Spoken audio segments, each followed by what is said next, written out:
All right. Welcome everyone to the September general meeting of the Kalamazoo Astronomical Society here live at the Kalamazoo Area Math and Science Center. For the first time in 2.5 years. We have not been in this room for a little over 30 months now, and it's hard to believe. And I mentioned this to Sinclair when we first walked into the building. You know, I have strong recollection of the past 2.5 years, but there are times it felt like, you know, some giant purple guy with a gauntlet with jewels went, and suddenly we're back here at CAMSI. Like things seem to kind of vanish there for a while, and then suddenly we're back. But to be fully honest, I know maybe some of you don't agree, but I really liked meeting on Zoom. For those of us that have been doing this nonstop, which it's only a handful of us have been doing this nonstop since 1994 for me, it was a nice change of pace. In a way, I was bummed at first because just as we had to quit meeting in person, you know, we were pulling in, you know, 60, 70 people here. But then we get on Zoom, and at first it was a little slow, but for a lot of the big speakers we were able to bring in, like for example, the peak was Alex Filipenko back in May, where we had 130 people between Zoom and YouTube, and there aren't 130 people here. So of course there's not that many on Zoom either. So we do have people on Zoom. Eventually we'll get the people on Zoom on the screen here when the presentation's over so we can see each other, or at least we can see them. I don't know if it'll be the other way around, but hopefully the audio is good there on Zoom, because we are of course live here, but we are also on Zoom. We currently have 22 people on Zoom. And I attended a lot of club meetings on Zoom, and they were lucky to get that many just on Zoom. And here we are with people here and that many people on Zoom. So, you know, we have shortcomings when it comes to public observing sessions, but we really do bring the people in at the general meetings. But yeah, so we had some great speakers on Zoom. And that was another area where it was kind of a break. You know, I didn't have to haul stuff up here to the 4th floor and set up the table and all that stuff. And now I got to set up a camera unless I can find a volunteer to do it for me.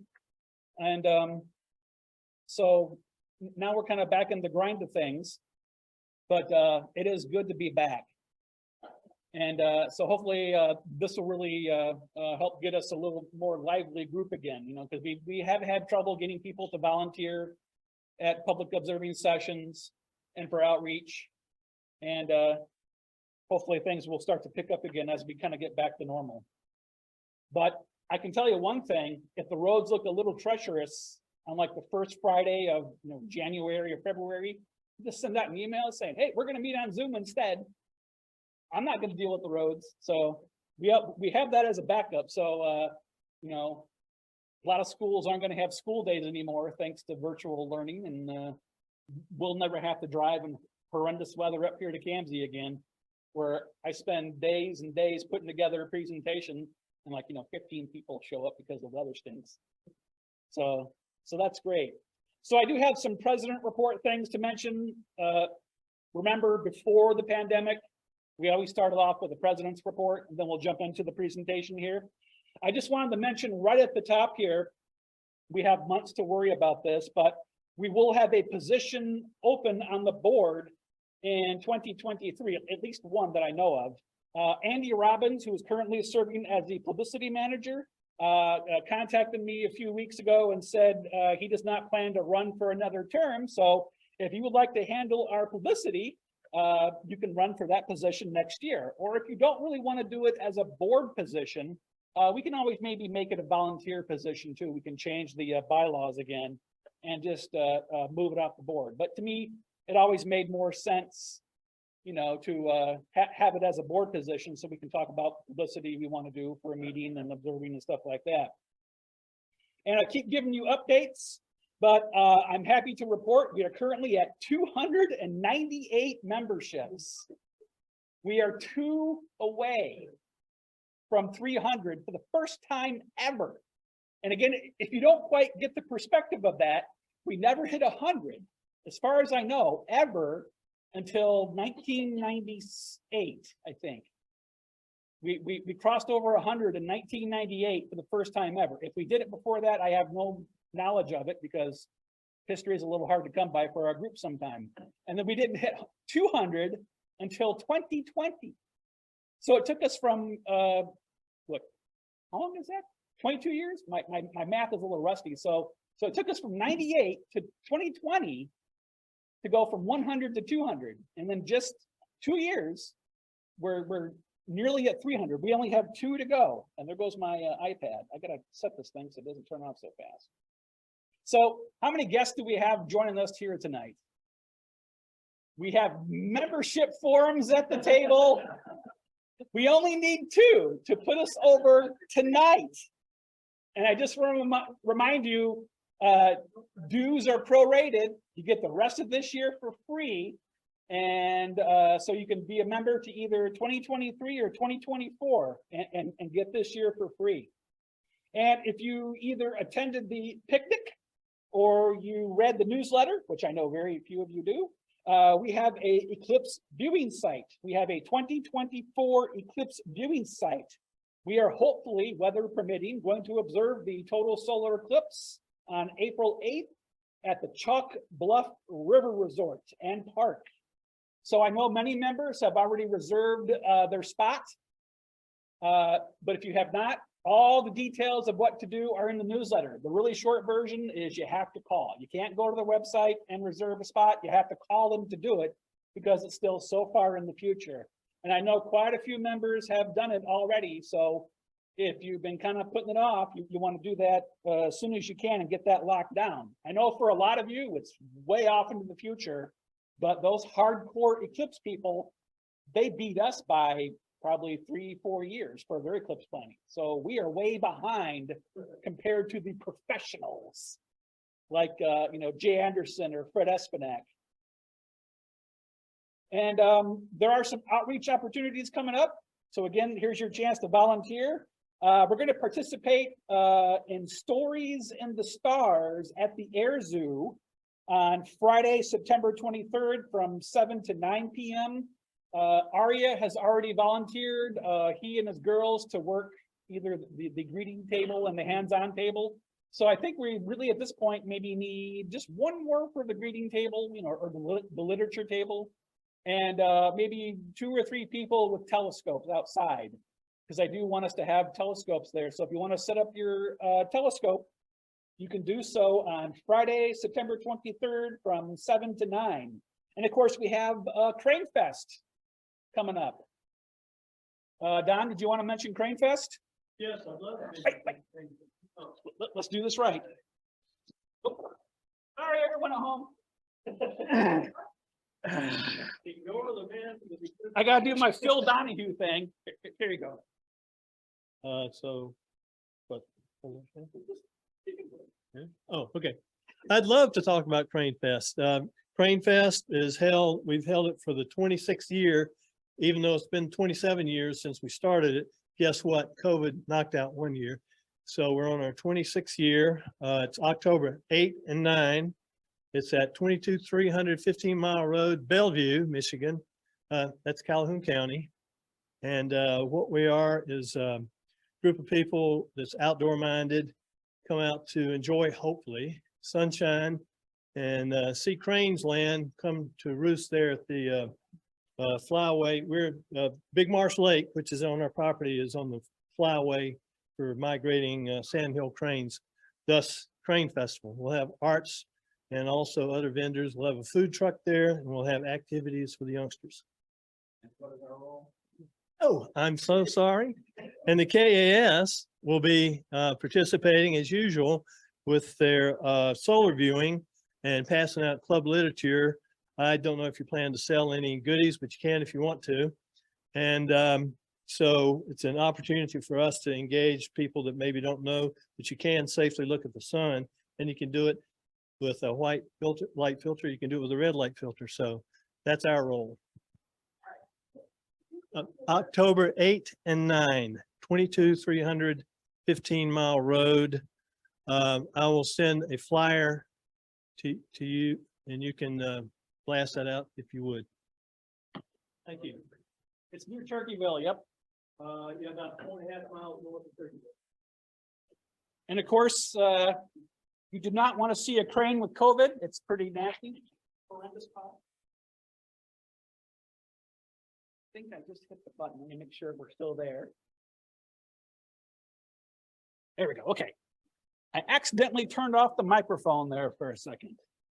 We're getting used to this whole new thing. So one thing here, so just cut us some slack here. And I wanted to mention that I'm thinking about going to astronomy at the beach.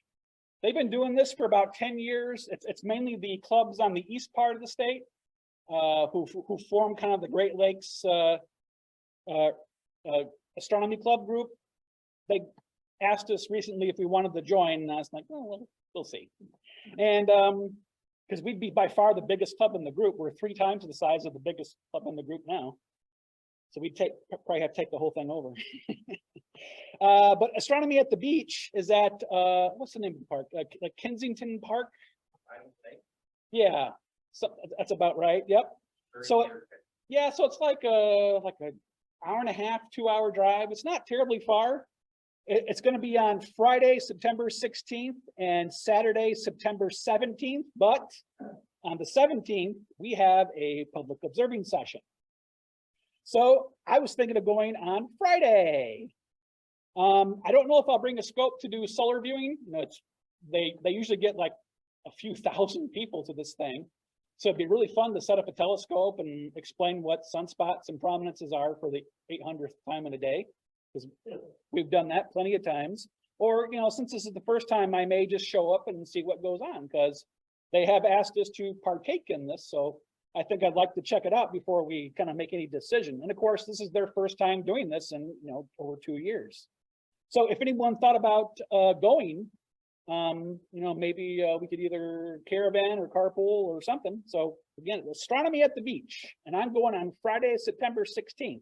I should mention that their keynote speaker is an old friend of the club, Dr. Nicole Zellner from Albion College. She's really awesome. We've had her here twice before, and we should probably get her back again real soon, maybe even as early as next year. And I was going to do this earlier, but he was down at the door.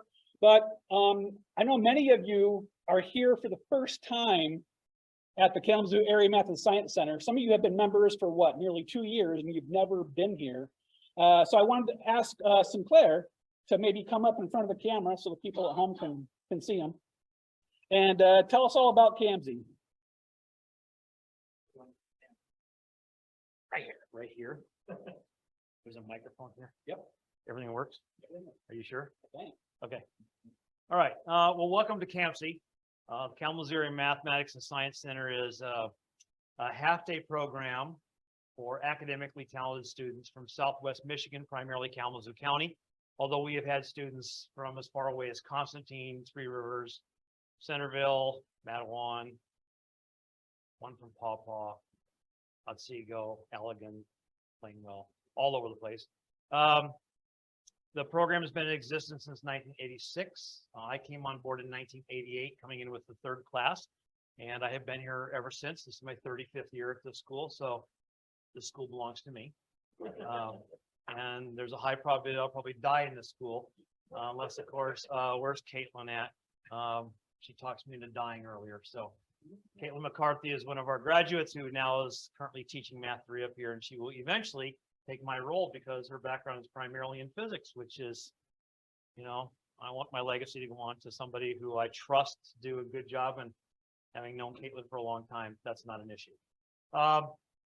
We have about 300 students, 150 in the morning and 150 in the afternoon on average.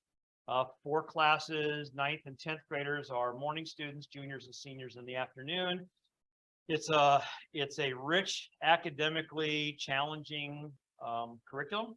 The students then spend the other half of the day at their sending schools where they do most of their extracurricular activities. We do have a few extracurricular activities of our own.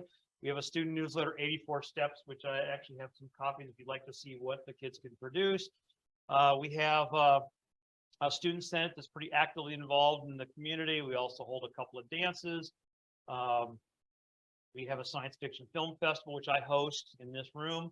It's a lock-in overnight activity where we watch, 10 movies, of which, as you already know, something about science and science fiction. 9 of them are bad and 1 is good because Hollywood produces about 90% crap. So we get to watch 90% crap. We also have a 9-time state champion cricket team, because we're the only school in the state that plays it. Guarantees a win every year. And we have a very dynamic, very well-educated, very professional teaching staff. As I said, I've been here for 35 years. We have top-of-the-line teachers across the board because we get top-of-the-line students. And it has always been a pleasure working with these kids because, a lot of teachers, they teach kind of to a common central core. We teach the top 3 or 4% in the county, and that's a pleasure. It can be challenging, there's no doubt about it. I'm pretty sure that 95% of those students are smarter than me.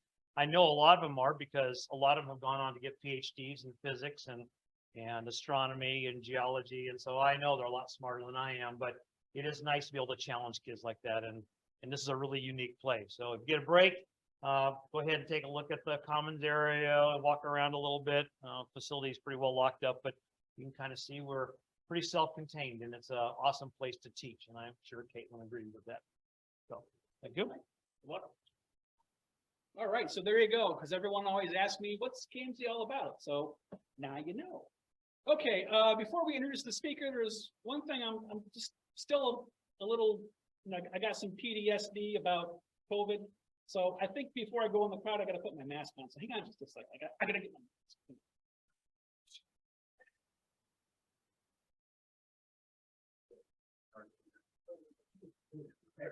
Okay, I'm ready. I can't see anything. I decided to go a little old school. Is it too old school? That's cool. Okay. Bring out your dad. And go green. For those of you that know me, I've been waiting 2 years to do that. Right? All right, so tonight's guest speaker is the president and CEO of PlaneWave Instruments, which of course is a major manufacturer of telescopes right here in Michigan. Notable clients include Harvard University, CalTech, NASA, Embry-Riddle Aeronautical University, the Smithsonian Institution, but of course, last but certainly not least, the Kalamazoo Astronomical Society.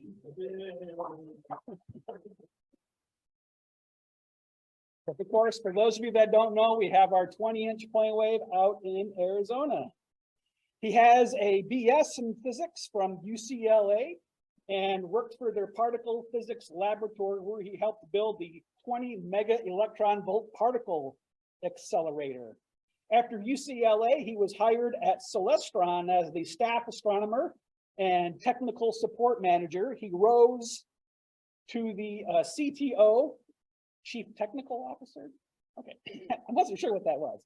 And Senior Vice President, and was responsible for product development and the co-owner of the company. So without further ado, please welcome Mr. Richard Hedrick. Welcome.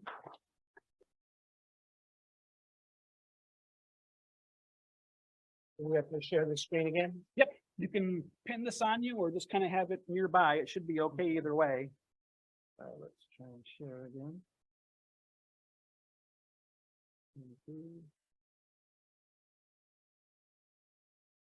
Okay, so people online, I guess, can see that. Well, I'll carry it around.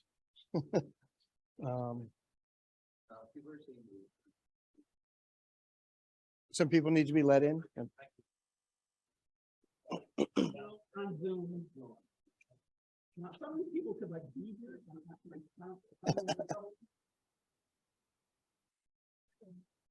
All right, well, hello, everybody. It's great to be here in person. We first were arranging this before COVID. It was right before COVID. We, you know, I was going to come here and speak, and then COVID happened, and then none of us knew what was going on for a while. And then I decided, since I was in Michigan, I'd wait till I could come talk in person. Because normally I would have been in California. So we, PlaneWave started in California in 2006, and we moved to Michigan in 2019. So thank you, Michigan, too. It's been a great move for us. And so I'm going to talk about a little bit of the history of PlaneWave, how we got started, and we'll start there. And of course, now it won't work. Let's do that. There we go. So I went to a community college called El Camino College in Torrance, California. And I decided I was studying physics. So I got really into science, and I was in a science club, and there's one particular teacher that I didn't have him as a class, but he is a professor there. And he gave a talk to the science club about a project. He was an astronomer at JPL and a full-time professor at El Camino, teaching astronomy and physics. And I thought, oh, that's a really cool presentation he gave. So I went to talk to him and said, hey, I'd like to do independent study under you. And he said, he goes, oh, well, cool. He says, we could do globular clusters, you could do proto-galaxies, or you could try astrophotography. And I went, yeah, that sounds really interesting to me. So I opted to try astrophotography. So in 1990, I got into astrophotography. This was a telescope, this white one that was donated to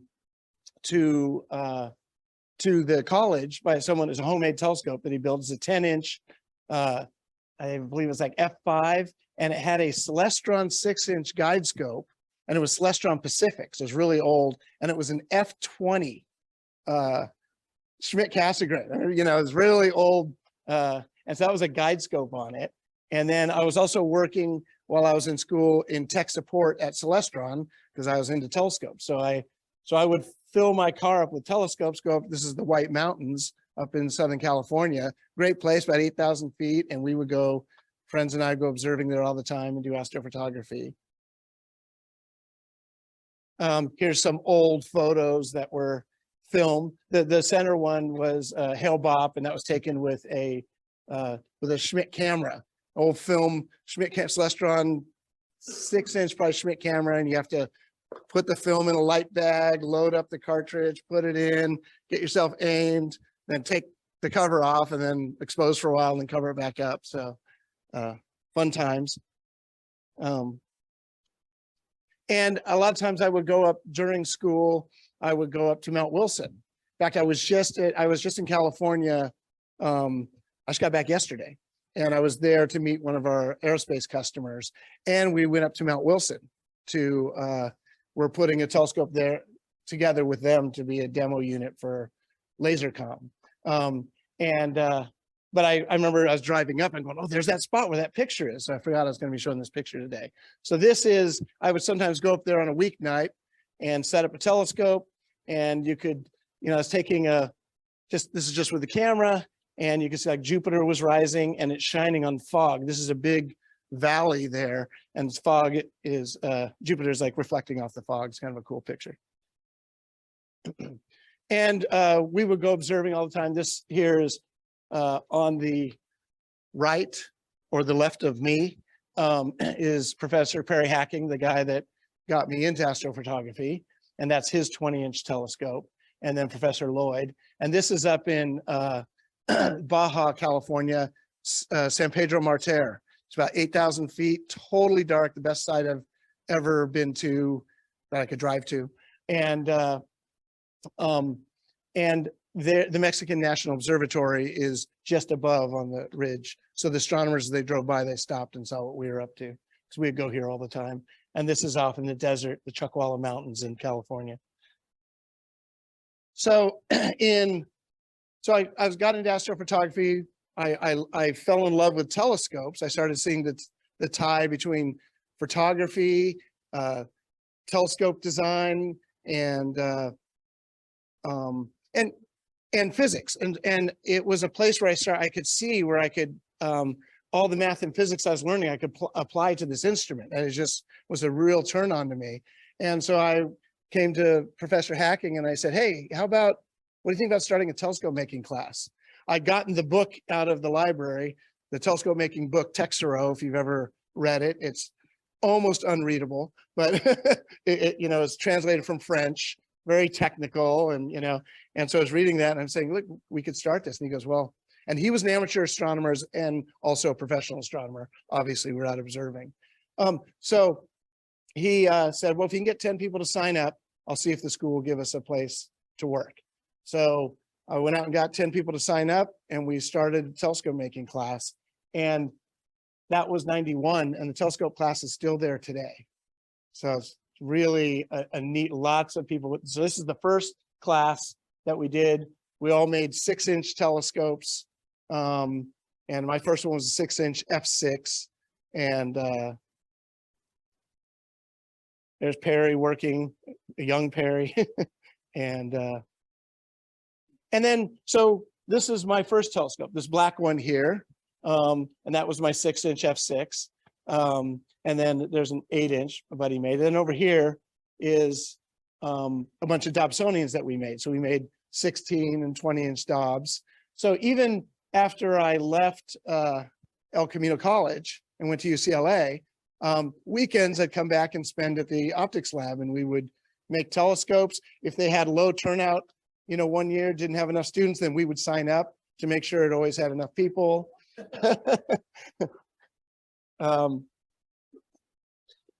And so then we decided as a group of us, said, hey, why don't we make a big telescope? Let's make, and at that time, the biggest amateur telescope was a 41-inch. And so we're like, okay, well, let's make 42. It's one bigger. And it's the answer to the life of the universe and everything for you nerds out there. So we decided to make a 42-inch and we went to a guy in Arizona, Wangsness, whose dad, by the way, wrote my E&M physics book, Wangsness. That book, his son made optics or made, what did he do? He spun cast Pyrex, borosilicate, so he could lightweight. So we had a big lightweighted mirror we were ordering. But since we were a school and he gave us a good deal, but he also took years to get it to us. So we designed the whole thing. It was going to be an F3, F3.3 with a wind corrector. In the end, it'd be F4.5, but it was going to, big Dobbs, you stand up on big ladders and they're, kind of scary in the dark. You get too tall. So we were trying to make it as short as possible. And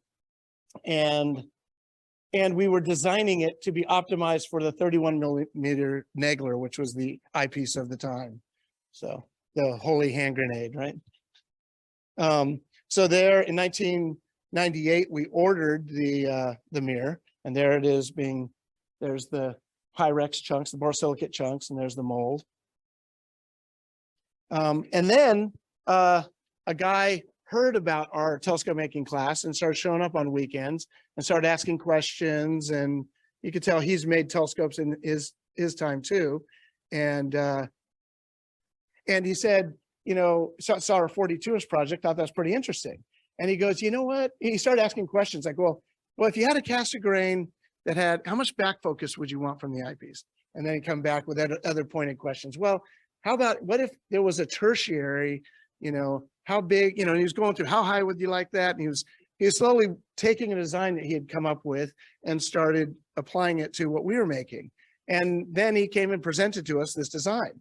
And we decided, yeah, this sounds like a great design. It was going to be, the 42, it was going to have a secondary mirror, but then it was going to be then there'd be a tertiary mirror, and then we'd have the eyepiece down about 6 feet. so it's one step if you're looking at the zenith. And the performance was really good. It had a flat field, no off-axis coma or astigmatism, so it was going to be this beautiful, we're going to have this view through the 31mm Nagler, and it's going to be perfect stars. And so we're like, yeah, let's do it. And so he ended up joining our team, and this was the first kind of ray trace that I did, actually just in CAD, kind of figuring out the sizes of everything.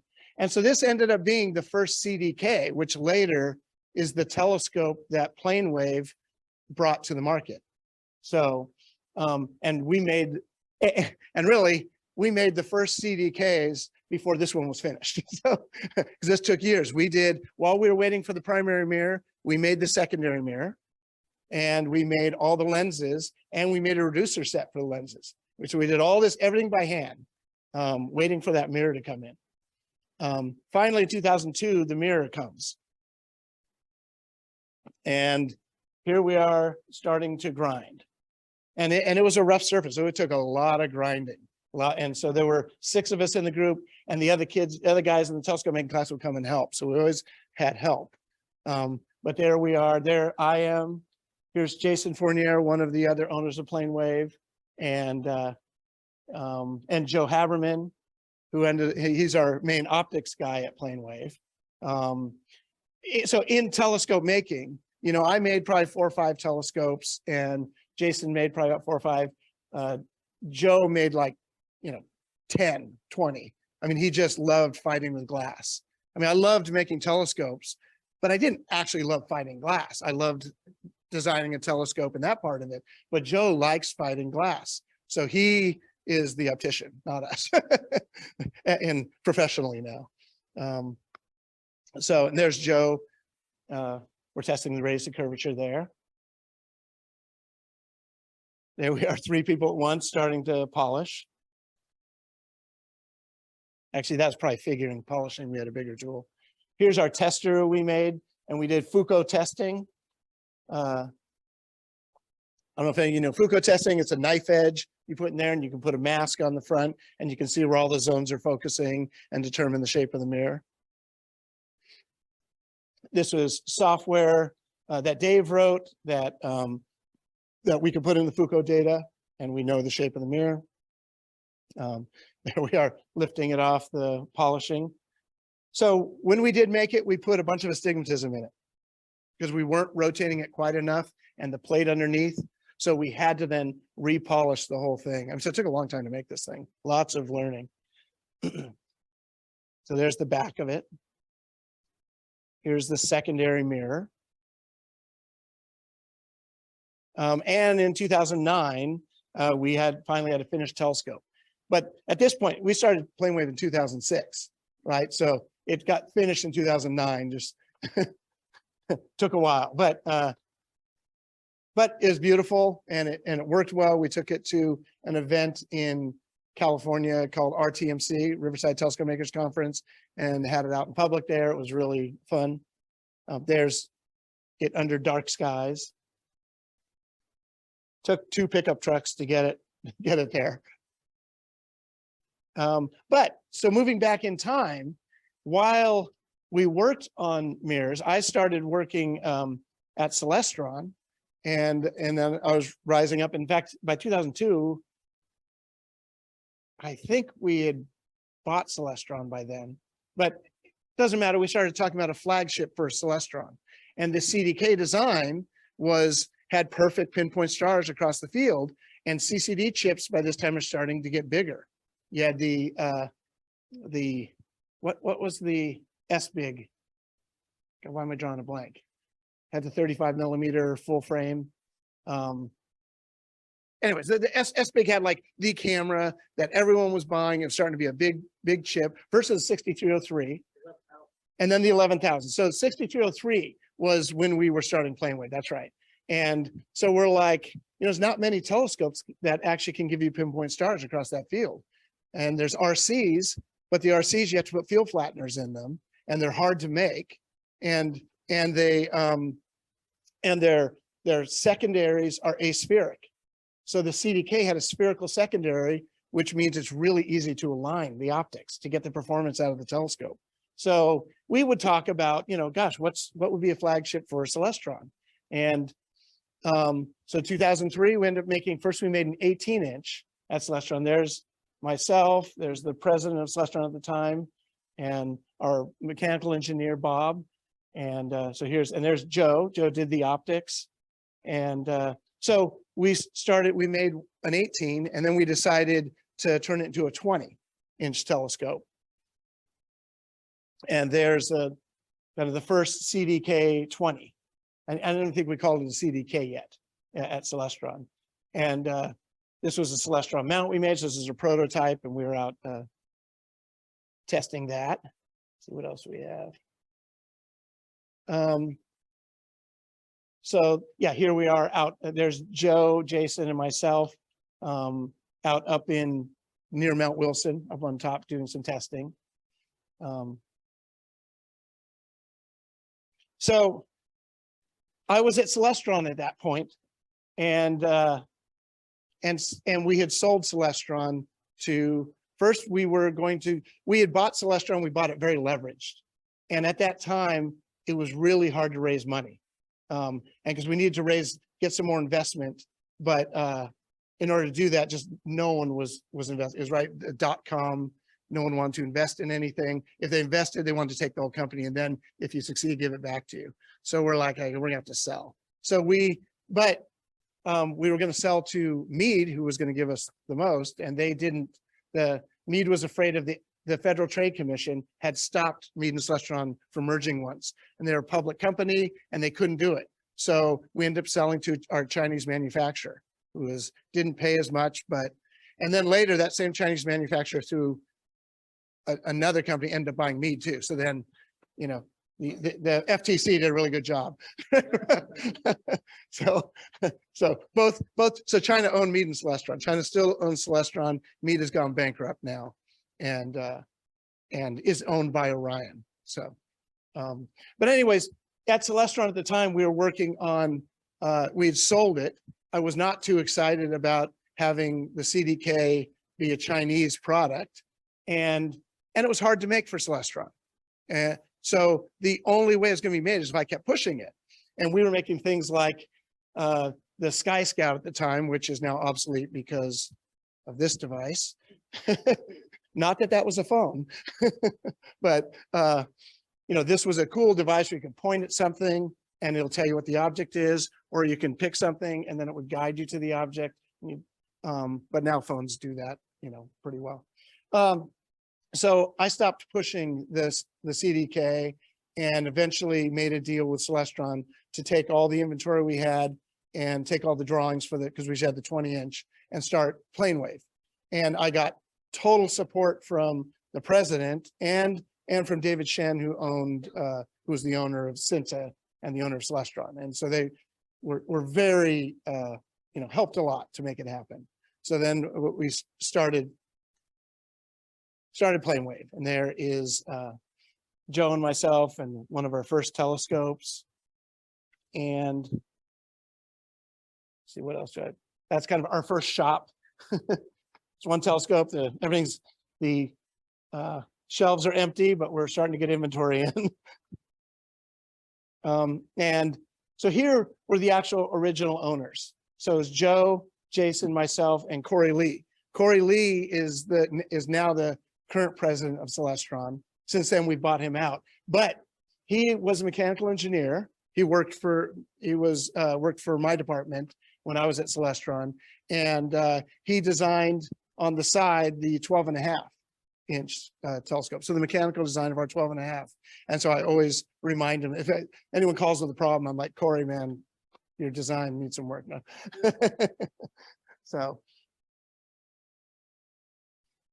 So meanwhile, you might ask, how did we end up in Michigan? So, about 33 hours away by car in Petersburg, and this is in 2006, a young kid. So here he's, I think, a senior in high school. He was he was a good designer and he was a good machinist, and he made an amateur astronomer. And so he made this mount, and this is at Stellafane, and he actually won the prize for the mount that he made. And So, and then in 2006, well, there's another young picture. He was an amateur astronomer. Meanwhile, back to, we're still working on a telescope while PlaneWave had already started. And Dave and I'd be working, we'd be talking about, well, what's the perfect telescope? You know, we got a 20 now. We had the old Celestron mount. We didn't have PlaneWave's mount yet, but I wanted to do that. But we're using telescopes, and you have your whole list of things you wish they did, right? There's, you know, focusing takes forever, and there was some focusing software out there, but it was hard to use, and you know, pointing was a problem. You need, you know, you have to have T-point or some other mount modeling, and so we had these things that we were always talking about. What's the next best telescope? What's the next thing we need? And so we decided that like something around a 0.7 meter with dual Naismith ports, a CDK with direct drive motors would be like the perfect thing. So it's like we're dreaming about this. And then at RTMC one year, we meet Russ Genet. Russ Genet wrote the book called Telescope Control, which when I was at Celestron, we used when we developed the Next Star, the first computerized telescopes. And so we're making our computerized telescopes, and this is the Bible. And Russ Genet walks into our booth, and I'm going, hey, Russ, man, I know you. You wrote the book. And so we hung out with Russ, and Russ is a real instigator of having meetings and pulling people together. So we were talking about what he's asking, because he was out of astronomy for a while. He's asking, well, what's happening in astronomy? What are the cool things? And we're saying, well, we think ALTAZ. We think ALTAZ with field georotators, and talked about our perfect telescope. And he goes, well, let's get a group together. And so we got a group together called the ALTAZ Initiative. And we started having meetings with different people, a lot of people in the industry and people at some colleges. And he wrote a book on it. And so we were going over all these ideas while we were at PlaneWave developing our product. So we started developing this 0.7 meter. Then young Kevin Eyett from Petersburg, Michigan, found out about PlaneWave. He started making mounts and trying to sell them. And he called us up, saying, hey, would you sell my mount? And I wanted to make mounts. I'd already hired one engineer to design. And I said, well, are you going to NEAF? I said, why don't you bring a mount, come to our booth, and we'll just display together and get to know each other. We'll check out your product. And so he came to NEAF, and we displayed together. And we ended up hiring him and starting a separate company in Michigan to do our machining. That we were doing all the machining in California at outside vendors, but he was an expert machinist. He had a guy working for him, so we said, let's hire you. And so we started Meridian. He was part owner of Meridian, because I kind of thought if he's going to be out here on his own running this thing, at some point he's going to say, why do I need you? So so you know, he became a partner in Meridian, but not PlaneWave yet. And this was his mount over here on the left for people on Zoom. And then we got together and took the things that we liked, needed the mounts to do. We wanted access encoders. We wanted through the mount cabling. And so we upgraded it, and we came out with the A200, which is a great mount because it was the first one sort of in this class that had access encoders. And that meant that your tracking was, you know, very close to perfect. You could get 5-minute unguided on long focal lengths, like routinely. Sometimes you can get up to 30-minute unguided, you know, and I'm talking perfect images. So you're at a long focal length, and you can have stars that have, you know, 0.2 to 0.3 arc seconds of run out. So it's, you know, very, very high performing. Here we are at a conference. You know, it's unstable. Okay, go away. Okay. So there's myself, and there's Kevin, and there's Joe Haberman. And meanwhile, the ALTAZ initiative, we're still talking. The Cal Poly San Luis Obispo put together a telescope, and we made the first motor for them. And Dan Gray from Sidereal Technology made a motor controller for the direct drive motor. So right here is a direct drive motor that eventually was put on, you can see this is sitting on top of that. And so these students designed a a Frankenstein telescope. And then by 2010, we released our CDK 700. Now 700 took several years to get working well. You know, it's one of the things that we've done differently at PlaneWave is we didn't make custom telescopes. We made a telescope, perfected it, and made it over and over again. And the 700 was exactly that. The 700 took, I mean, it even sat at Mike Patton's house, you know, and then the drives didn't work. Dan Gray's drives fried, and we ended up having to take it back. We didn't, you know, it takes years to make something like this work. And what happens with most other companies is they'll do a custom 0.7 meter or 1 meter or 24-inch telescope, and then they don't work. It takes them a year while it's installed at the customer's observatory and doesn't work. And that's, I mean, this happens to us all the time. We do installs around the world, like we did an install in England. And the professor was very, you know, he was, hi, how's it going? But not very friendly. And we're installing the telescope, it was a 700. We install it. And he's like, so what's the plan? He said, well, we're going to get this set up. It'll take, you know, 4 or 5 hours. And then we'll get all the software and everything set up and we'll be observing tonight. And he's like, yeah, right. and so we got all set up. We're observing that night and he couldn't believe it. We're, you know, did our mount model, we're, you know, aligned it, and we were tracking stars and imaging that night. And then he opened up to us. He goes, see those 3 observatories over there? Those are all telescopes that don't work. They never quite work. That one's like 5 years old. They can't quite get it to work. That one's 2 years old. That one's, and that happens to us all the time, you know? So, I don't know how, as a telescope company, you can get away with that, but it happens all the time.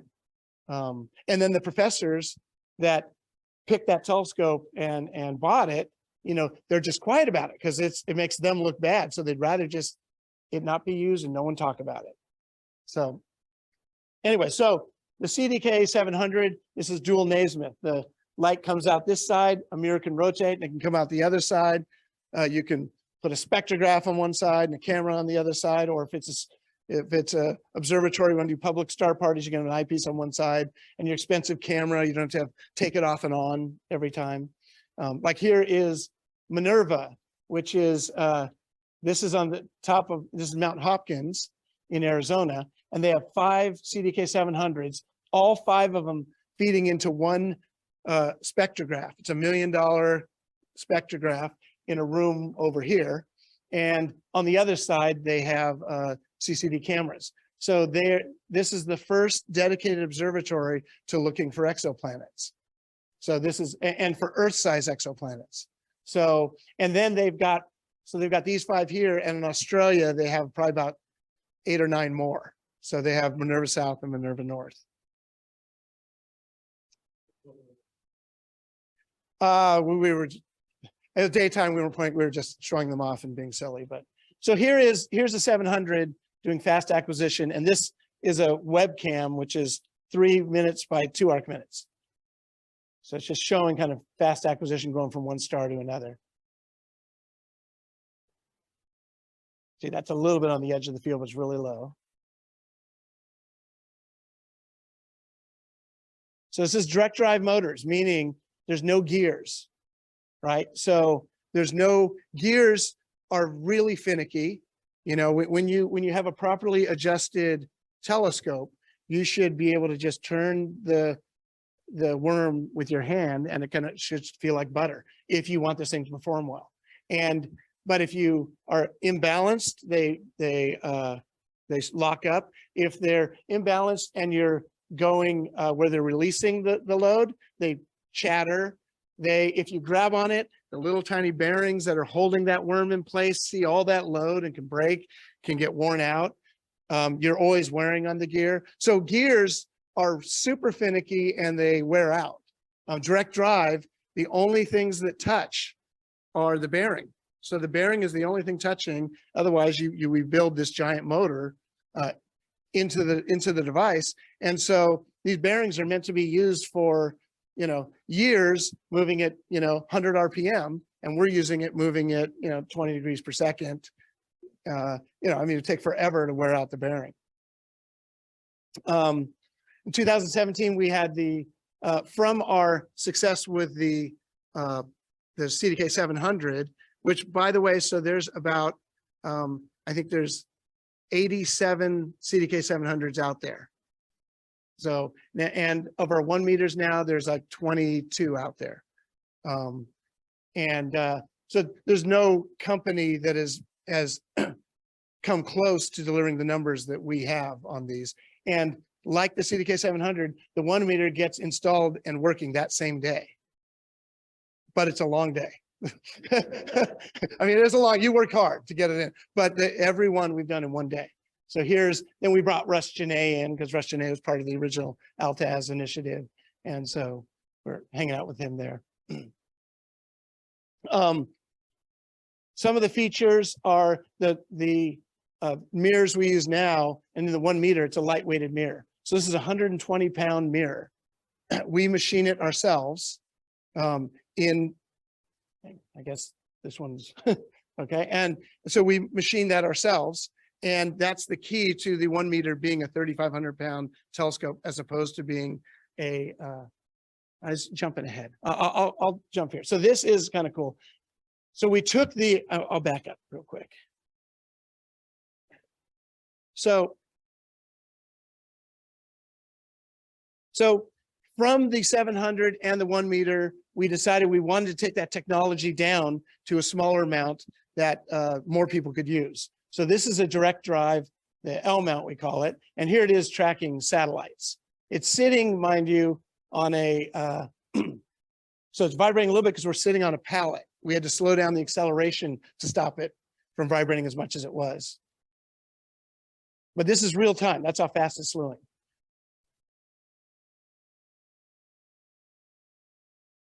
And we're just clicking the next satellite and the next satellite, and you can see the stars going by.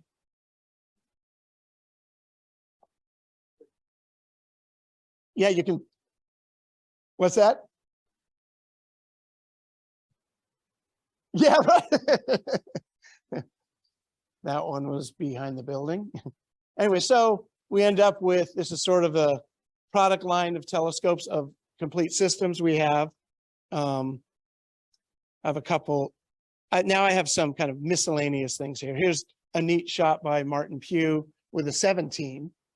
And here's another one of his shots with a 17. I think I have a couple more astro photos, but let's see. Also show you a little bit about PlaneWave today here in Michigan. So we moved here. This is where you're assembling optical tubes. You can see this is a test tunnel back here. You can see a wavefront map there. Here's inside that test tunnel. So there's a big collimator here where we put the telescopes when they're all assembled, and we can test the optical quality of the whole system. And if we need, we can take the secondary off and touch it up if there's any residual errors in the system, called matching. And I would say probably 20% get touched. So about 80% don't get touched. It's just that you make the mirror, the secondary mirror really good, you make the primary really good, but if the errors add up, they might add up just a little bit above what we want. So we want every telescope to be diffraction limited and well into diffraction limited. So we make all the mirrors are 0.9 Strel or better, and then 0.8 Strel is diffraction limited. And then the systems tend to be, when we add them all together, 0.85 to 0.9 Strel is kind of normal. Here you can see a lot of telescopes lined up.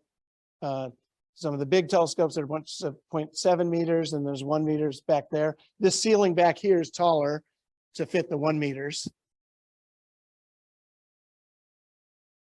And that's the back room with the higher ceiling. It also has a big test flat where we can put the 1 meters or the 700s underneath the test flat, and we can test those for optical quality and do the same matching if we need to.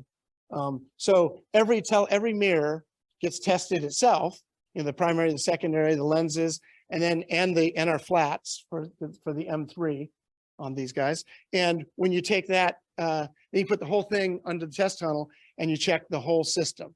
So I don't think there's any of our competitors that have big optical flat that can test telescopes like this. The only way they can test them is outside. And I think most of the time, those companies, what they do is they test the primary, test secondary and say, okay, well, it's good. They can't test the whole finished thing. Here's one of our optics machines, and this is a 0.7 meter, and this is a lightweighted 0.7 meter for RC 700. And that's the type of one of the telescopes we just sold to NASA. I might have a picture of one coming up. But what's interesting here and like over here, as you can see, these machines we designed because we couldn't find, you go to all the computerized machines out there for optics, and they're all for making small optics, because the market for making even 17, 12, 17, those size mirrors is a super small market compared to small optics. So all the machines are designed for small optics. They're not made for making big optics. And we look at what they did and what all the things we'd have to change on their machines to make them work for us. And so instead we designed our own machines and our own software. So here's our software that controls the machine. You put in a wavefront map of the errors of the system, put that in the machine, and the machine goes, okay, I'm going to work here, here, here, and here. And then it automatically does it. And this is something that we, we've had for several years now, but we are constantly always upgrading the software. We're always working on it. We're doing new experiments. So we do a lot of R&D in our own optical machines to keep improving them. But here's the real thing. So we came from mirror makers. We sat there, we make mirrors by hand back in the day, and we know, what you can get out of Foucault testing. When we started PlaneWave, we did the Foucault testing. Now we have much better metrology for testing optics. But so now we have people come off the street. So one woman came off the street. She's worked for us for 3 months, and she made an RC20. So the CDK mirrors is, to make a quality mirror is hard no matter what, but the RC is harder. It's a hyperbola, much harder shape, a lot more correction. And she made a 0.98 Strel, 3 months because of these machines. It is like unbelievable. Never would have thought that this could happen, that people can come off the street, not really even understand optics, and be making like super high quality optics. It's amazing. So there's kind of a lineup of some of the machines. And you can see each one has a wavefront map, or this one's prefiguring. So you can put in the program when you're prefiguring there's kind of like steps. Do step 1, and then it'll do the prefiguring step 1. And then you check to make sure everything's good. Then you do the next step and so on. Also, here's the optical flat. That's a 900-pound mirror, about 43 inches across, hanging upside down there's aluminum discs about this big, and there's 18 of them hung by a steel line to an upside down marionette or wiffle tree. So every point has the same weight on it, so you don't change the shape of the mirror. And it's phenomenal because we can test here, and because when we bought this mirror, you didn't really know the quality until it was an old mirror made by Kodak back when they used to make optics. And so we test it here, and then we take the whole telescope and we can test it under the sky, and we can see, and then we could test the telescope at 30 degrees to see how we're doing at all these different angles. And that flat is like almost perfect. There was no difference from under the sky to under the flat. We also have a 60-inch flat, which we haven't tested yet. That's for the next project. So I was going to show a little. So the Delta Rho is a new telescope we made. So it's a 14-inch f3 imaging system, astrograph. And so here it is. This is at PlaneWave. This was at a little star party thing we did. But here's the first image taken at PlaneWave. This is 5-minute RGB and luminance. So it's just a 5-minute shot taken from Adrian right there. And then here's a first light from one of our customers in Chile. So this was just taken a couple days ago, a 30-second image in Chile. And then here's 5,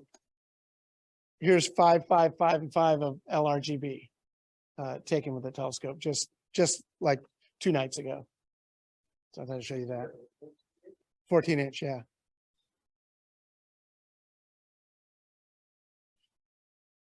Just a little bit to show, you know, how a small telescope company works. You know, we started off here in 2006. Actually, 2007 was our first full year, and we had the 20-inch telescope. We quickly designed the 12.5. And I'll say our first year we did $280,000 in sales in 2007, and the next year we did $1 million in sales. So we were growing pretty quickly. We added the 17, we had the 12.5, and then we added 17 pretty quickly. Then we added the A200, that mount. So at this point we started to sell mounts too. And then we added in the 24, and in probably 2010, 2011, 24 came out. Then we had the CDK 700. That's the one with the dual Naismith ports. The first step at the attempt of a perfect telescope. And then we added the 14, the CDK 14. And then during this time, we were working on the 1 meter. And then all of a sudden 700s really started hitting it here. And then the 1 meter hit, and we had this giant jump. And the L mounts came out, and the L mounts, it was big because at that point you'd buy a 17-inch telescope from us or a 20, and then maybe buy a software bisque mount or an astrophysics mount. Now all of a sudden you can buy a PlaneWave mount too. So we're getting the sale of the telescope and the mount. We're selling a system, and it's like state of the art. It's direct drive. It's not gear driven with axis encoders, and so super high performing. So that really bumped us up. Then we had COVID, which we made it through. Then we added the RC 700, which is another version of the CDK 700, but this one is an RC, because CDKs are good for almost everything. There's some certain cases where you don't want any lenses in there no matter what. And so we've designed an RC 700. We also have an RC 1 meter coming out. And then the DR 350 is just coming out. So, yes, that's like revenue. Okay. Yeah. So you can see kind of how revenue went up for, yeah. Yes. And we're working on a 1.5 meter. And we've got, like, 5 or 6 people wanting to put money down. We've actually said, we don't want money down until we have to do a little bit more engineering to make sure, if we can hold the mirror. The mirror is the big trick. Can we hold it without having to have an active mirror cell, which now we've proven we can. So, and then we've got people talking about 2 meters too. So, so that's, I'll show you a couple other little fun things. So here, this is a new mount, a gimbal, more for like aerospace and people like that. It's a very, expensive, heavy duty with lots and lots of torque. That's 224s. This is the smallest thing we've ever made. This is an 8-inch f 2.8. And it's for a college. They're buying a bunch of them. Maybe someday that'll be a product for, but it's, it's amazing because these really fast mirrors are really hard to make. It's hard to test them. Like all the different, you've got to really go through great lengths to be able to test fast mirrors. Like Delta Rho 14 is a fast mirror and they're hard to test. So we've spent the Delta Rho, we kind of had made one and it's, it's good, but to make it so we can make it over and over again we have to revamp our metrology to be able to test something that fast. So, and to test it accurately, so you know what you're getting. But it is fun because on one hand, we're working on the 1.5 meter, which is the biggest thing we've ever worked on. And at the same time, we're working on the smallest thing we've ever worked on. It's kind of fun. So there's the 1.5 meter, how it scales to the 1 meter. It's just amazing, and that's the 700s. It's amazing how much bigger the 1 meter is compared to the 700, but the 1.5 meter is just crazy large. And I think that is it. Any questions or?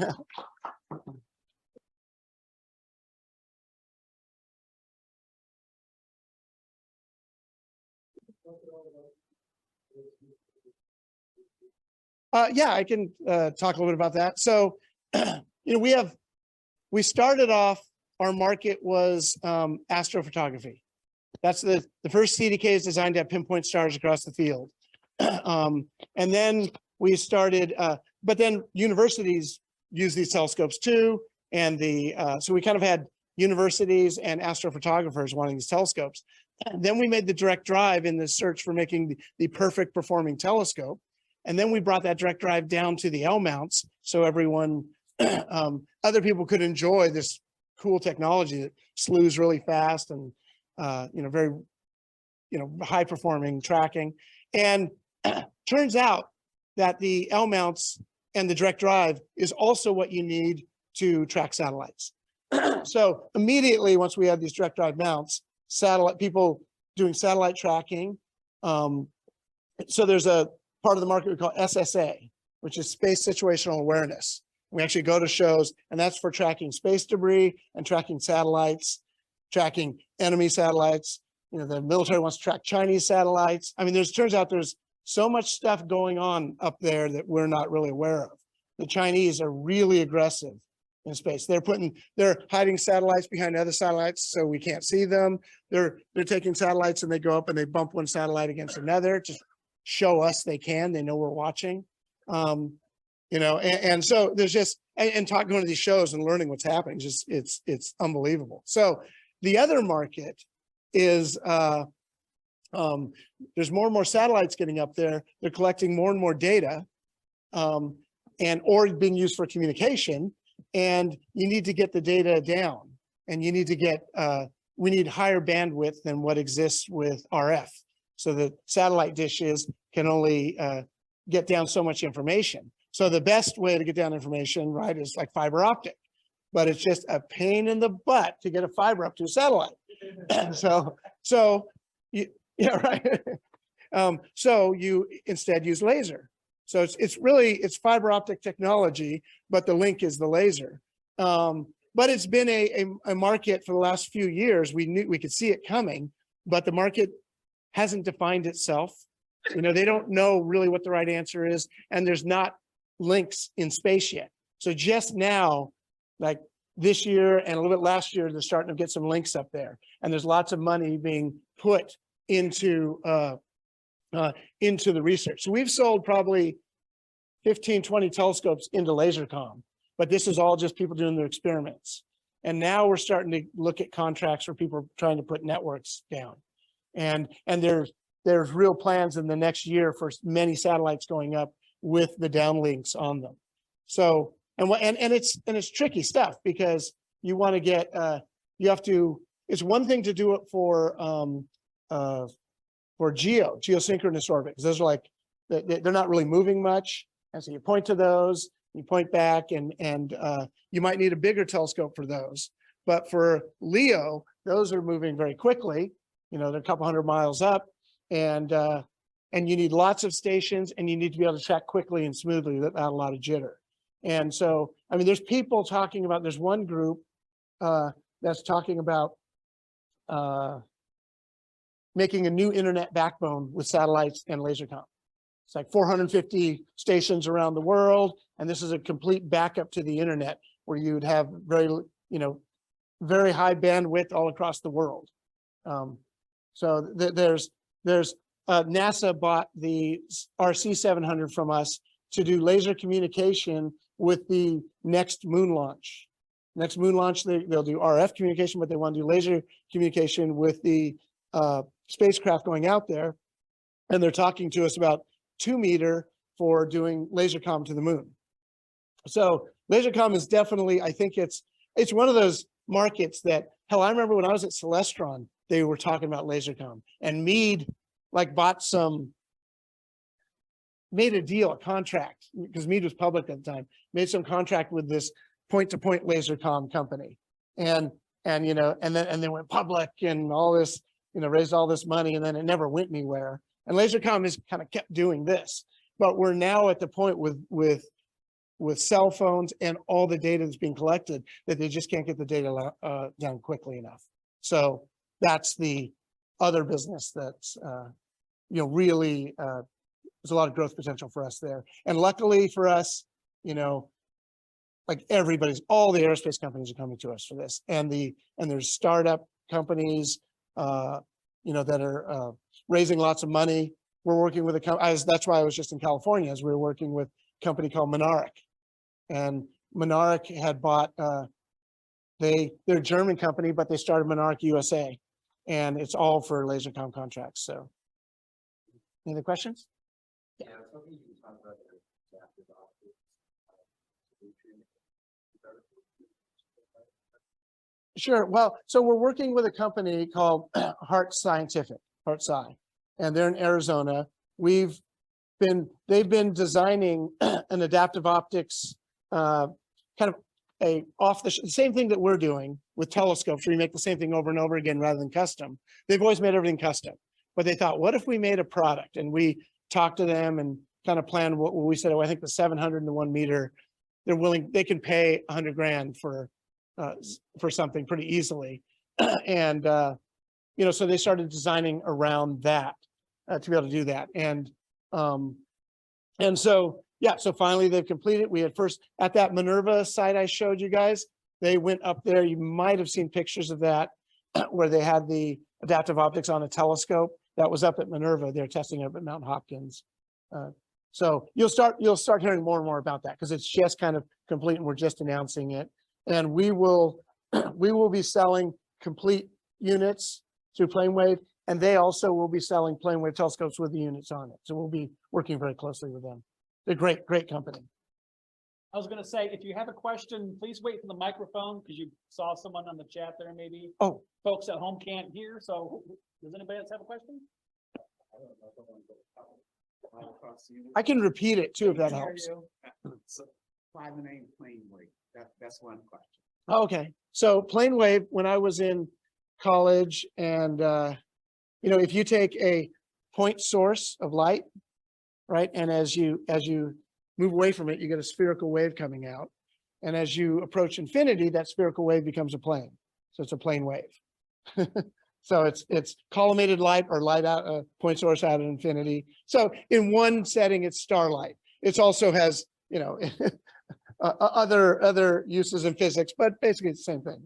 So the second question is, it sounds like you guys are really, really busy, but when you show us your facility for producing things and what is it, St. Petersburg, they look pretty small. And so do you have some big manufacturing contracts in California? No. So we make probably about 35 telescopes a month, and we do, you know, we've got, I think we're about 40,000 square feet. We're about 80 people. So kind of give you, so it's not huge, but it's, you know, like I show kind of one row of machines, but really we've got like 25 optics machines and more coming online, and we're totally busting at the seams out of space. And we moved here to have more space. And we just built a new building. That's another thing I didn't talk about is, you know, we moved onto a campus that's 57 acres. So we have, we're in like 1, 2, 3, 4, 5, 6. We're in 6 buildings, and we have a 7th that's cold storage, and we're completely out of space. Gotta get you people trained. I can hold it for you. You don't have to. Where do you get your glass from? Do you pour your own glass, or do you get it from a supplier? We get it from so we get our glass from, it's fused silica. So it's a very low expansion glass, and we get it from, like Corning makes that. And yeah. They pour the blanks for you? Well, yeah, so they make big boules of this stuff, and then they cut it to the discs we want, and then we take it and machine it. We also have another source too. We have a source overseas also. So we have multiple sources for the material. But you know, several years ago, we stopped using Pyrex or borosilicate because you change focus quite a bit. And as borosilicate cools, you know, once it's equilibrated, it performs really well. But when it's changing temperature, you can get astigmatism, so these big temperature swings, you got to wait for it to equilibrate to get the performance out of it. The fused silica, you don't have to You can have huge temperature changes, doesn't matter. It's essentially, it's like zero dur, but it's a little bit easier to machine and not quite as expensive.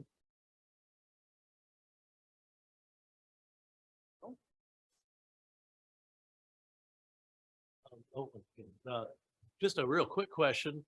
What is you got a CDK, you got a RC, and what was the other one, a DL or? What does all that stand for? yeah, okay, so CDK is a corrected Dall-Kirkham. So a Dall-Kirkham is a Cassegrain telescope that has an elliptical primary and a spherical secondary. But a Dall-Kirkham is on axis, really good performance, off axis, lots of coma. But so what Dave Rowe came up with is to put a lens group near the focal plane and to change the shape of the primary, change the correction on it. It's still a ellipse, but it's just different shape ellipse. And when you do that, you end up minimizing. You flatten the field, so the whole field is in focus, and you get rid of all the off-axis aberrations. So you basically get a perfect field. And really, that was the first telescope. The CDK was the first telescope of all these telescopes you're starting to see now that have lenses near the focal plane. And there's like Hyperion, Dean at Starzona kind of made one that's it's a different shaped primary. If he was smart, he would have made the same thing we were making. But because ours is like the minimum, the local minimum of performance, or the optimum performance, if you will. His corrector has to do a lot more work. But anyways, and then there's in Europe, they're starting to come out with some of these. They don't say they're, I don't even care if they say they're CDK, because the CDK to us is an optical design. We even published it in one of Richard Berry's books. So because we want, it's like an RC is the other thing we make, right? An RC is a Ritchey-Chrétien. It's a type of optical design that was really the standard for photography in big telescopes prior to the CDK. And it's a hyperbolic primary. So you got a sphere, right? And then you've got an ellipse, then you got a parabola, then you have a hyperbola. So that's the hyperbola. And whereas the CDK is the ellipse. So, and then the sphere, the secondary mirror on the CDK is a sphere, but on the RC, it's a hyperbola. Super hard to make, super hard to align. And then the last one is the DR, the Delta Rho. That's just something we made up. It's sort of CDK-like. It's a fast Cassegrain optimized with lenses. So, and it is an ellipse also. So I guess you could kind of say it's like a CDK, but it's, I don't know. It's a fast astrograph. Yeah. We did have a question from Zoom that says, how do you reduce dust, et cetera, in the manufacturing area? Well, so we assemble the optical tubes in a room, in an area that is, you don't go in and out of. There's no doors that open and shut, but it's not super clean room because you can blow off. The place where it matters the most is when we're coating the optics. So our coating chamber has a clean room, and there's positive air pressure in the room that's filtered really well. So, because if you have any dust when you're coating, that's when you're really screwed. Now, in the end, you take your optics, you leave them outside, they get super dusty. So, so it's not like you have to deliver a pristine, super clean thing, because it's not going in space and it's going to get a ton of dust on it. So, we blow it off, we make it clean, we cover everything when we ship it, but we don't actually have to be super clean. And optics is a messy room. You got to keep dirt out and grit and things like that out, but cerium oxide's everywhere. People walk around, they got cerium oxide all over them, it gets all over, you're constantly cleaning. So it's far from a clean. Optics shops are far from clean rooms. They don't have big dirt particles, but they got lots of dust, and cerium oxide turns into a fine dust and gets everywhere. Any other questions? Yeah, go ahead. So you started out building telescopes for your personal use. And so now, what do you have for just your personal use? Yeah, so telescope. No. Well, excuse me.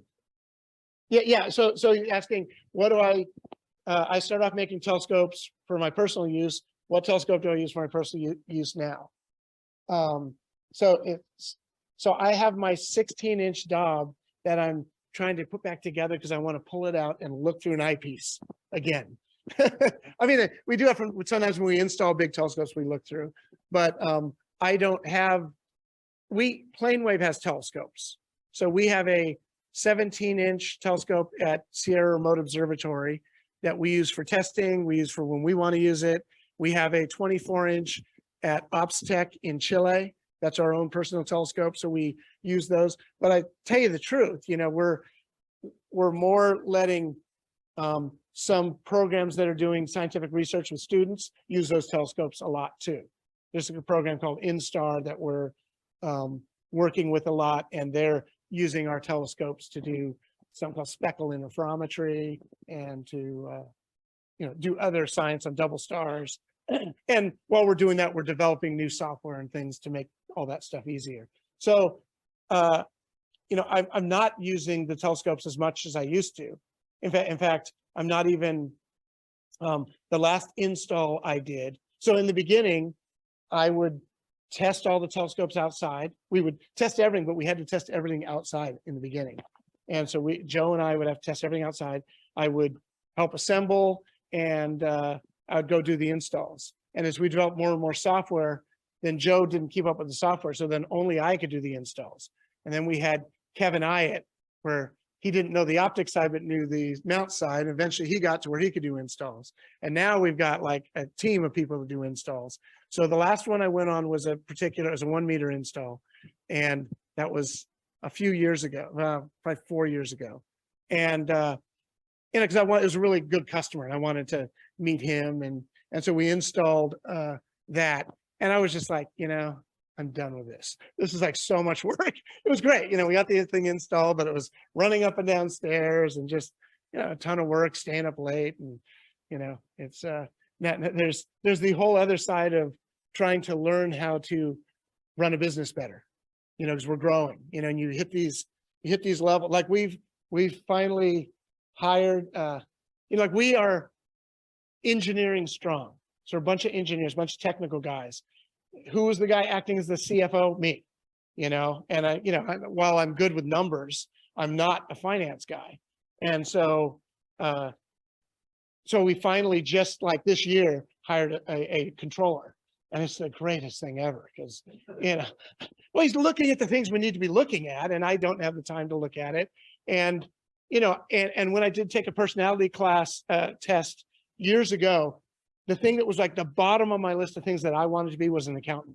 So, so I'm really happy to have this new accounting staff starting. So I don't even know if I answered, but maybe I answered the question. Anything else? All right, great. Okay, well, thank you all very much. All right, everyone, welcome back. For those of you that stuck around. We were just talking with Mr. Hedrick over here, and the next PlaneWave open house where you can tour their facility is coming up really, really soon, October 1st, I think he said, 1st and 2nd. So I'll probably send out an email about that. We can maybe do some carpooling and go check out PlaneWave in Adrian, Michigan. Some of us went in 2019, right before the world ended, and the place was pretty awesome. I could show you my trip photos, but I won't give you any spoilers, and we can go visit him. So it's been a long summer. There should be at least a handful of observing reports. Anybody want to share their observing experience? We can maybe pass around the microphone here. Oh, I just turned it off. Hang on. I'm messing up here. Hang on. I really got to hold this thing down. But... Oh, there we go. Okay. Just pass that around. Yeah, I went up to the UP in July and I got to see the Milky Way for the first time. I was very excited. It was overcast most of the time, but I woke up at like 3:15 in the morning, got out there, came back in and woke my sister and my niece up. My sister who's in her 40s was very excited. She's never seen it. My 8-year-old niece was like, I'm cold. And we're like, get back inside, you rotten kid. But it was pretty exciting. I was like, is that a cloud or is that the Milky Way? No, I'm pretty sure it's the Milky Way because there's Cassiopeia. So that was exciting. And then 2 weeks later, I was out at my friend's farm in Lawrence and I saw it again. So when it rains, it pours. Anyone else? Where did you be?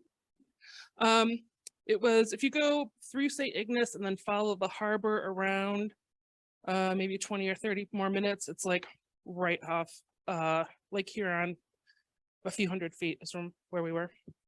So it was pretty dark. Yes. Well, it's probably Bortle 2. Yeah. No one else saw anything all summer.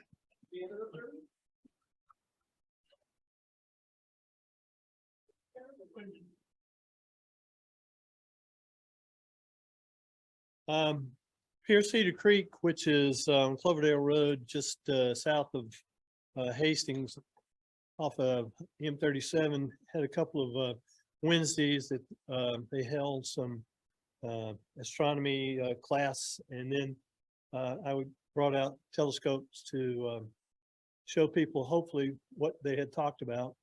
And one of the things they had talked about was, excuse me, black holes. And so that was in the Sagittarius area, the one they were talking about. And my plan was to go out and show that, you know, even though you can't really see a black hole. So I located that area and people come out, and what do you know? As soon as the people came out, it started getting cloudy, and we did not get to do that, but we did do a nice double star tour because that's high up and you could see through the mist. Unfortunately, in Michigan, if it was a warm day and the later it gets in the night, you probably only get about an hour before the fog starts rising from the ground. And so it was a good try twice, but really never did get a good clear view of Sagittarius. Had to look at the double stars like Guy of the Swan, Albireo, Corcoroli, and those kind of things. So I'm done. Any other observing or imaging? Debris? I was at the garden getaway that was advertised at the picnic and in the latest newsletter. That was just a couple of weeks ago. And I was up there on Wednesday. There were 3 of us up there on Wednesday. The skies cleared about 10:30 or so, and we observed till about 1:30. But it was just a phenomenal dark sky night, no moon to speak of until after we had gone to bed. Milky Way from horizon to horizon, and in the southern horizon towards Sagittarius and Antares or Scorpio, it looked like clouds on the ground. I mean, it was that bright and that prominent, and then straight overhead, you could easily see the rift and a lot of structure in the Milky Way up there too. So I spent Wednesday, Thursday, Friday up there, and I came home Saturday night. Wednesday was really good till about 1:30 or 2 in the morning. Thursday, it rained all day. Friday was another exceptional night, and there were 6 of us. We stayed up until about 3 o'clock or 3:30 or so. Okay. Yeah, guess I was one of the lightweights. But again, another spectacular night. I had my 8-inch Schmidt Cassegrain Meade up there, strictly visual observing, but a lot of star clusters, a lot of globular clusters, some open clusters. Andromeda was prominent. I took some pictures of Saturn and Jupiter through my cell phone at just holding it up to the eyepiece with a magnification of about 200 to 400.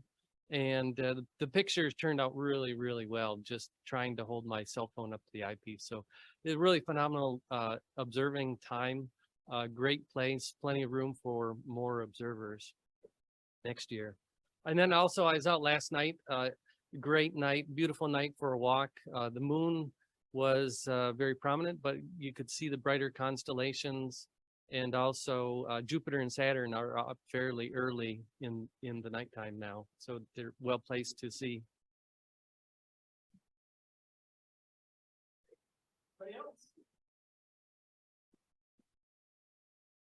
Bar, you want to mention your imaging, or you just want to show it off next month? Okay. Yep. Just Google his AstroBin page and you can see him now if you want. Okay, let's spin back around here. Things I do for the people at home on Zoom. Okay, let me mute that out. So that looks like it's it for observing reports. Astronomical news and events. Of course, we have some really sweet images from the James Webb Space Telescope. I know I put some in the newsletter, I'm sure to the dismay of those of you that print it. But too bad. I won't do that routinely in the newsletter. This current issue, I just had an extra page I had to fill because I try to keep it even still for some reason.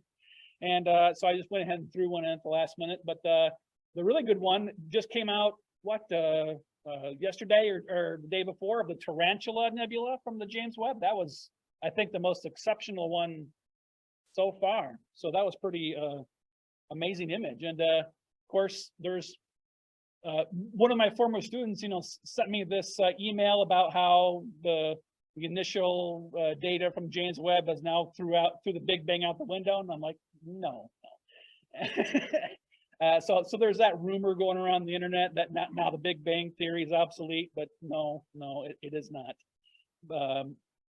Maybe we'll have a speaker about that at some point, but no, the Big Bang theory is going to be fine. Don't worry. But it's been doing a lot of work. Any other news anybody wanted to share? Maybe we can just spin the microphone around. I think maybe next time I'll just put the microphone on the camera or something. I don't know. This is a work in progress. Anybody want to share any more news?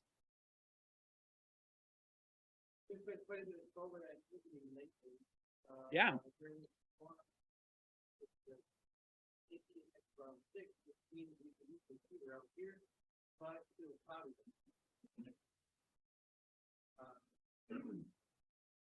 And speaking of solar activity, I was going to try to have the images ready, but I just didn't get around to it. I've been too busy watching Cobra Kai today. It came out today, which is really awesome if you haven't seen it.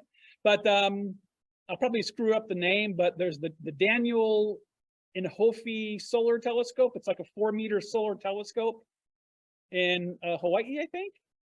And in a way, okay. And it just came out with its first light images. You can probably look for them, maybe just Google 4-meter solar telescope Hawaii. And man, are they incredibly detailed, as you would expect a 4-meter telescope to be on the sun. So it's like the James Webb Space Telescope for the sun. So it's like that. And of course, in sad news, Frank Drake of Drake's Equation passed away last week. I think he was 92, somewhere around there. Yeah. So that was unfortunate. Any other astronomical news, Jack? Artemis has been rolled back to the hangar to be fixed in. What people don't realize is when Saturn V was being originally made, they didn't tell us all about how many times they had to stop and fix it. Both of these are very complicated machines, so it's not unexpected that they have to do oopsies before they finally get launched. Yep. Any other news? All right, so moving on here, we'll just talk about some upcoming events. Of course, we mentioned a possible field trip to PlaneWave, but that's not till October. I might not even squeeze that into the newsletter, but we'll see. We have our board meeting, our first since May or so. We've been doing them at least once a quarter this year, so we've only had 2. This will be our 3rd board meeting of the year. That's this Sunday, September 11th at 5 o'clock, and we are going to go ahead and try to meet at Sunnyside. I tried to contact the board members of their preference, Zoom or meet at Sunnyside, and Scott was very firm Sunnyside. I think Aaron was very firm Zoom. Pete was like, whatever the group decides. So Pete gets the wussed out award for voting where we go. And but I figured, oh, what the hell, we'll just go ahead and try Sunnyside. So that's at 5 o'clock. Of course, regular members are welcome to attend, especially if you're interested in maybe that publicity manager position. You can see what it's like to be on the board. It's not terribly exciting and not terribly difficult. We have a public observing session scheduled for Saturday, September 17th.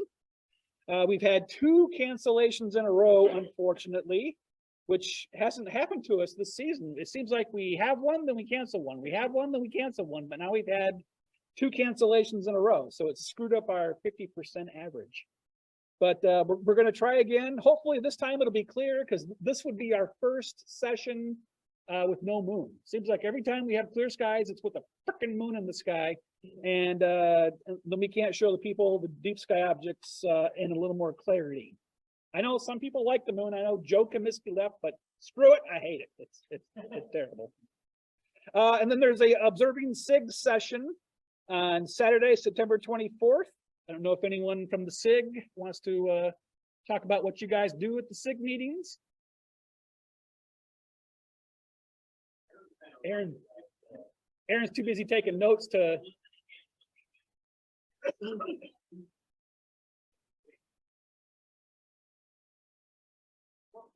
Sounds good. No, there's been we've had a couple of awards. We've been hitting one award on about every other meeting. So I don't know if it's because it's big, but I think so. Encouraging people to participate a little more. So as for the the next one we're doing is the Saturday at Ritchey-Chrétien Park. So it's just whatever goes up, and for the next week, bring the next team, like not being disturbed and hang out. Some people get real productive, and some people just have on. So both ways. Every member is a SIG member, so there's no special thing you have to do to participate in a SIG meeting. And just a quick note for the Astrophoto SIG, I figured we would start in October this year, as I was mentioning to Mumbauer during the break. But for the first speaker for October, I've struck out 4 times. So it's going slow, but I'm trying to fill October 1st, and then I think I have at least the rest of the year filled fairly easily, and then we'll kind of go from there. But I'm working on it, but it hasn't been easy.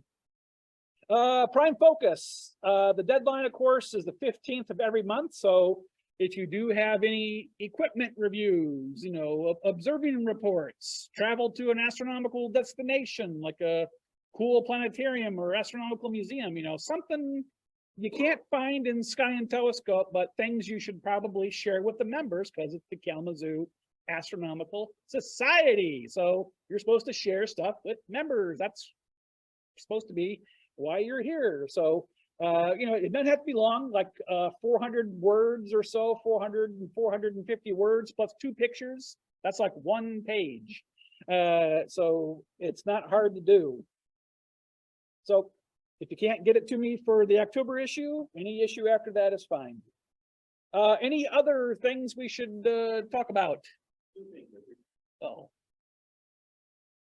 One, Great Lakes Stargate is coming up on the 22nd, 25th of September up north. That's always a good event. And the other, some of you may have noticed there's a plaque over here. Oh. Very nice, very big plaque. I can read that part. Very nice big plaque.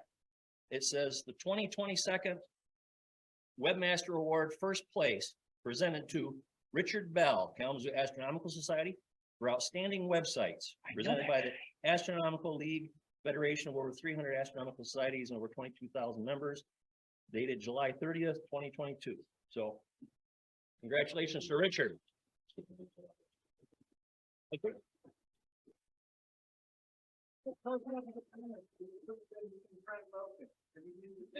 know what he means. Yeah, Richard needs a whole flag. You need a whole flag. There we go. Everybody else can start flagging for the state. You wrote it. There we go. I'm on the screen. There we go.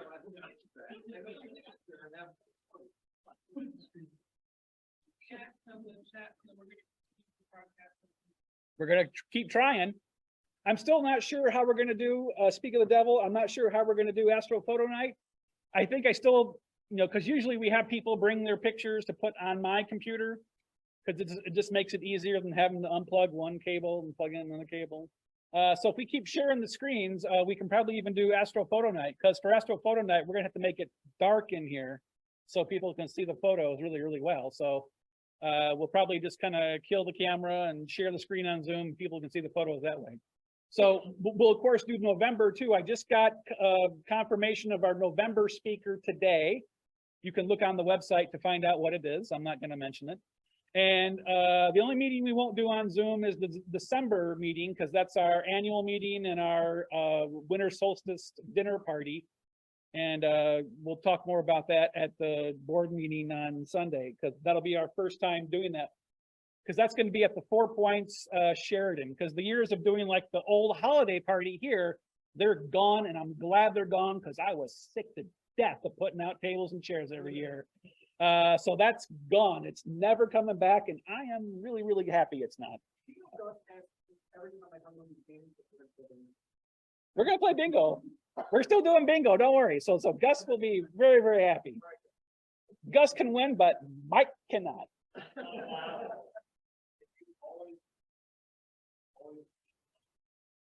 That's right. It is rigged. I've randomized it, so I'm a master of mathematics.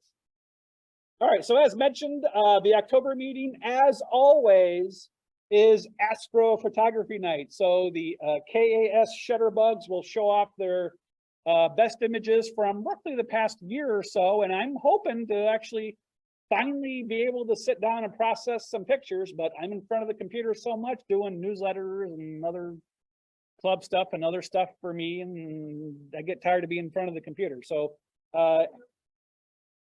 yeah, I gotta watch Cobra Kai first. It's very, very fun. So we need a volunteer to provide snacks for the October meeting. Typically for October, our traditional snack is cider and donuts. I know maybe some people don't want to go to the expense of buying cider and donuts. So if not, maybe the club can help. So you want to volunteer? I'll volunteer for cider. Well, if anybody wants to do the donuts, because I'm not going to organize both. So we can do it now, but that's it. Because in the old days, one person brought everything. So Pete, you're going to bring the, just like powdered plain stuff like that. The October meeting, I believe, is the 7th. I think. Astrophotography night. It's the first Friday for sure this time. Yeah, 7. Okay. It's about as late in the month as it can be and be the first Friday. I don't make the cider until the 8th, so I gotta. Oh, you're gonna make it. Oh, well, that's really awesome. Okay. Well, super. All right. So I think that's it. So if there's nothing else, we will go ahead and officially adjourn. It's 9:10 on the dot. So how about that? So thanks everyone for joining us, and goodbye to everybody on Zoom.